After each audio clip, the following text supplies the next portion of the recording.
All right, it is time to finally put some respect on Rolly Romero's name.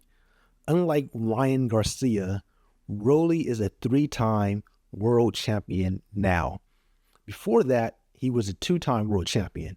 As much as we like to clown, make fun of Rolly, he's done it three times in three different weight classes. 147 last night, 140, and 135. So regardless of how we feel about Rolly Romero, he's done things that Ryan Garcia hasn't done yet. So when you talk about the four kings, you got to put Rolly's name in the mix.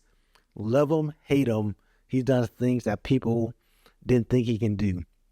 Yes, he got mollywopped by Tank Davis, but Tank Davis is actually pretty good. If you look at Tank Davis' record, you can say everybody was weight drained. Regardless, he won those fights.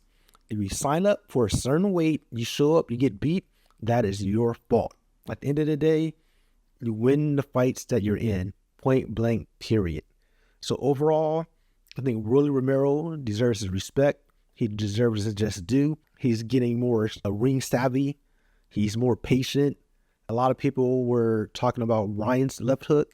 A lot of people were disregarding Rolly's left hook. At the end of the day, I really don't know what people thought when they thought about Rolly was going to get mollywopped. To be honest, I thought it was a closer fight than I thought it was going to be on paper, but we didn't know what type of Rolly was going to come in here. But at the end of the day, Rolly was focused, he was disciplined, and that's something we haven't seen in the ring as much. Even outside the ring, he wasn't doing too much trash talking. He was more mellowed out. He's growing more into a mature man. So overall, props to you, Rolly. I'd love to see what you're going to do in the future. There's a lot of big fights at 147. You got Boots, you got Devin, you got, I think, Teofimo Lopez is there now. You have Keith Thurman possibly in the mix. You got guys like, if I want to call him Billy Blanks. Wow, what is his name? He beat Adrian Broner. That's going to bother me. But anyway, the who guy, you got him in the mix. You have some exciting fighters there that makes the division fun.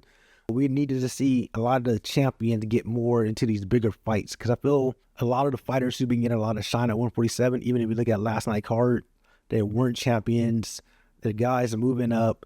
It's a good thing that Rolly won a belt last night so he could put his name in a mix. But we need to see the champions get into the mix, get these big fights. That's what makes a division big.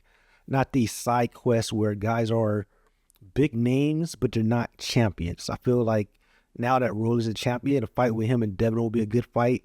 But obviously, you got the Devin versus Ryan coming up, possibly. We'll see how that goes. But I want to see the champions get more of these big fights, more of these big opportunities, more of the big limelight, more of the big stage.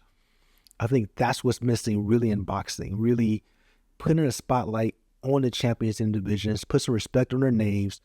Rolly Romero is a champion. Love him, hate him. He is here to stay. He's done things that's been quite remarkable. At the end of the day, you can say he won some of those fights, lost some of the fights. He did his thing, and yeah, man, props to. I'm out.